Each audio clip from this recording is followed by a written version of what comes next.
Bonjour et bienvenue donc dans ce tour d'horizon de l'actualité. Au programme ce matin, le choc des mots à New York où Donald Trump a promis un soutien total à l'Ukraine face à la Russie, galvanisant Volodymyr Zelensky et provoquant l'ire du Kremlin. Dans le même temps, Washington s'apprête à tendre la main à Buenos Aires avec une aide de 20 milliards de dollars, une véritable bouffée d'oxygène pour l'Argentine de Javier Milei, mais aussi un signal fort aux marchés émergents. Outre-Atlantique toujours, les banques américaines s'inquiètent. La réforme des visas H1B voulus par Donald Trump pourrait renchérir drastiquement le coût des talents étrangers, menaçant leur compétitivité. Et puis en France, Sébastien Lecornu joue la carte du dialogue social pour le budget 2026, mais face aux syndicats, la déception domine. Une nouvelle mobilisation est d'ores et déjà annoncée. À l'Assemblée générale des Nations Unies hier, à New York, Volodymyr Zelensky et Donald Trump ont offert un spectacle politique inattendu. Le président américain a en effet affirmé que l'Ukraine pourrait, je le cite, récupérer tout le territoire perdu depuis 2022 et a qualifié la Russie de tigre de papier. Une sortie qui sonne comme un soutien public fort à Kiev après des mois de prudence. Zelensky, lui, galvanisé, a rappelé que l'adhésion à l'OTAN où les résolutions internationales ne garantissent pas à elles seules la sécurité de son pays. Selon lui, seules les armes, les alliances solides et une volonté politique claire permettront de mettre fin à cette folie. Derrière cette déclaration, un message clair, les institutions mondiales sont encore trop faibles face à l'agression russe. De Moscou, la réaction a été cinglante. Dimitri Peskov, le porte-parole du Kremlin, a rejeté la métaphore du tigre de papier et a préféré comparer son pays à un ours puissant et solide. Le Kremlin souligne par ailleurs mener sa guerre prudemment et méthodiquement, refusant d'admettre la moindre faiblesse. Pour autant, sur le terrain, la réalité reste difficile. L'Ukraine attend toujours des livraisons d'armes supplémentaires et un soutien occidental concret.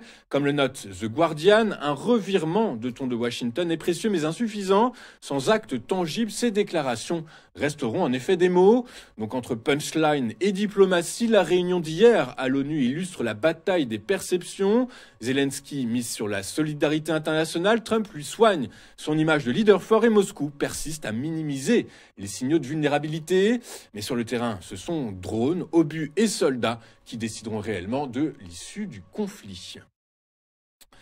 Le Trésor américain, par la voix de son secrétaire Scott Bessent, a confirmé que Washington discute avec Buenos Aires d'une ligne de swap de 20 milliards de dollars destinée à soutenir la Banque centrale argentine.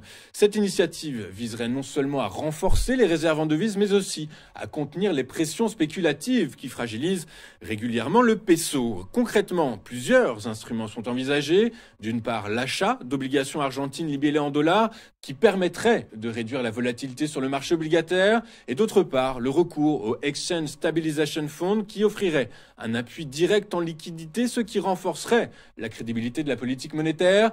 Ainsi, Washington chercherait à prévenir une nouvelle crise de change en Amérique latine.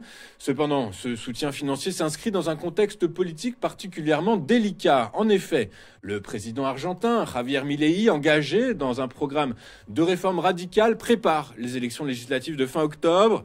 Par conséquent, une telle aide pourrait lui donner un répit budgétaire, mais elle risque aussi de nourrir le débat sur sa dépendance vis-à-vis de partenaires extérieurs. Par ailleurs, les marchés ont réagi positivement, le peso s'est apprécié et les titres souverains ont rebondi dès cette annonce. Pourtant, les analystes rappellent que cette assistante, aussi substantielle soit-elle, ne résout pas les déséquilibres structurels du pays. En effet, l'inflation est élevée, le déficit budgétaire important et les dépendances chroniques aux financements internationaux demeurent au cœur des fragilités argentines.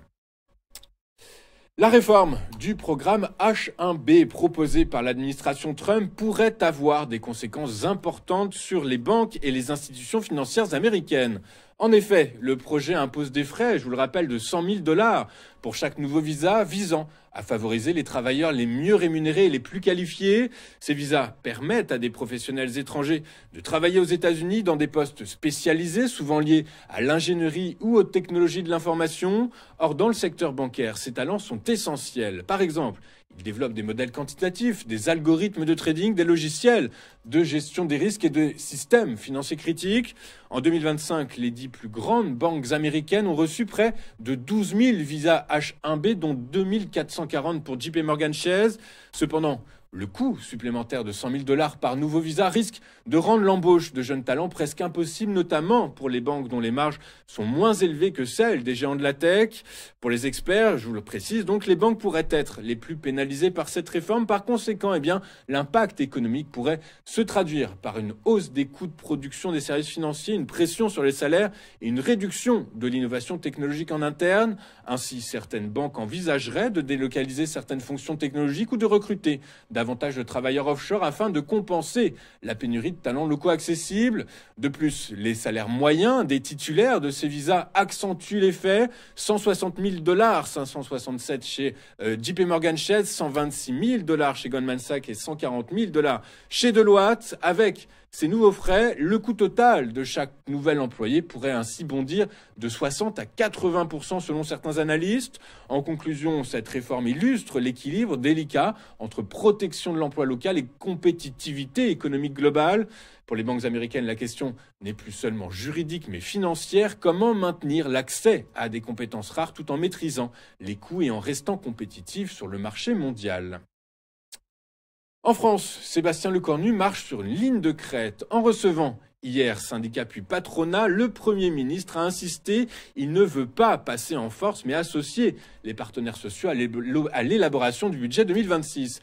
Pour ce faire, il prévoit d'adresser un courrier afin de solliciter leur contribution sur 5 axes majeurs: le financement de la protection sociale, la réindustrialisation du pays, les conditions de travail, le rôle du paritarisme et la modernisation du marché du travail. Ainsi, Matignon cherche à donner des gages de concertation tout en gagnant du temps. Cependant, du côté des syndicats, la déception domine.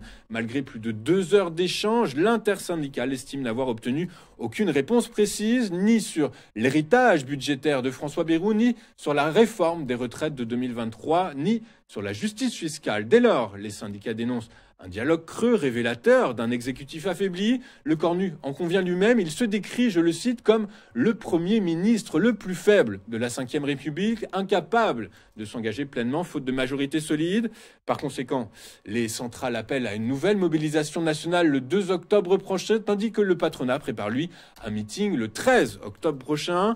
Une séquence qui illustre une double fragilité politique d'un côté, puisque l'exécutif cherche à maintenir l'équilibre sans bras de fer frontal, et une fragilité économique car l'incertitude budgétaire nourrit l'attentisme des marchés et complique la visibilité des entreprises. En somme, le gouvernement mise sur la concertation, mais plus il temporise, plus la rue, elle, s'organise.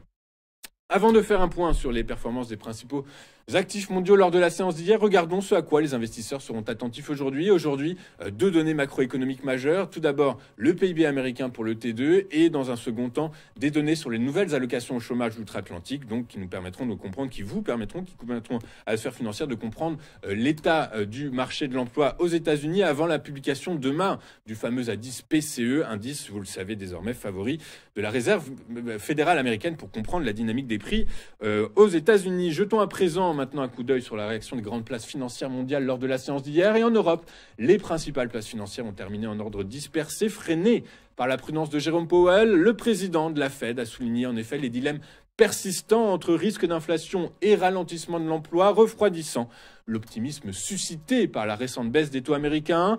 Les marchés, je vous le rappelle, tablent toujours sur 2 baisses supplémentaires des taux d'ici la fin de l'année et une autre début 2026, mais ils restent suspendus aux indicateurs macroéconomiques qui seront publiés aujourd'hui et demain. Dans ce contexte, à Paris, le CAC 40 a reculé de 0,57% à 7827 points, tandis que le DAX à Francfort a lui progressé de 0,3% et le FTSE à Londres de 0,29%. L'Eurostoxx 50 a cédé 0,05% et le Stoxx 600 0,14%. À Wall Street, les marchés actions clôturés en baisse hier, freinés par le repli des grandes capitalisations et la prudence des investisseurs avant des données clés sur l'emploi et l'inflation. Le Dow Jones a perdu 0,37%, le S&P 500 a reculé de 0,28% et le Nasdaq a cédé 0,33%. Les 7 magnifiques ont particulièrement souffert hier. Alphabet a cédé 1,8%, Apple 0,83% et Nvidia 0,82%. Micron a reculé de 2,82% malgré de bons résultats, tandis qu'Intel s'est envolé de 6,4% grâce à des rumeurs de partenariat avec Apple. Enfin, le titre d'Alibaba a bondi, s'est envolé de 8,22% après l'annonce d'une collaboration avec Nvidia dans l'IA. Enfin, les contrats à terme sur le pétrole brut ont poursuivi leur hausse hier, soutenus par la perspective de nouvelles sanctions occidentales contre Moscou. D'abord, les marchés ont réagi à la perspective de nouvelles sanctions européennes contre Moscou qui pourraient perturber les flux encore acheminés vers la Hongrie et la Slovaquie. Ensuite, les frappes ukrainiennes sur plusieurs raffineries russes renforcent la crainte d'une baisse des exportations. Enfin, parallèlement à tout ça, aux États-Unis, les stocks de brut ont reculé de 600 000 barils, contrairement à ce qui avait été anticipé par les analystes financiers, ce qui, vous vous en doutez, soutient les cours. Et puis enfin, la demande intérieure américaine demeure robuste, notamment pour l'essence, mais cependant, malgré ce contexte haussier, les investisseurs restent vigilants. La production accrue de l'OPEP+ pourrait rapidement peser sur l'équilibre entre offre et demande. Et donc, dans ce contexte, hier, le prix du baril de Brent de la mer du Nord pour livraison novembre a gagné 2,48% à 69,31 $. Son équivalent américain pour livraison le même mois, lui, gagné 2,49% à 64,99 $ l'unité. Nous allons marquer une toute première pause dans cette édition et juste après, nous retrouverons le chronodax d'Éric Seban. À tout de suite sur TV Finance.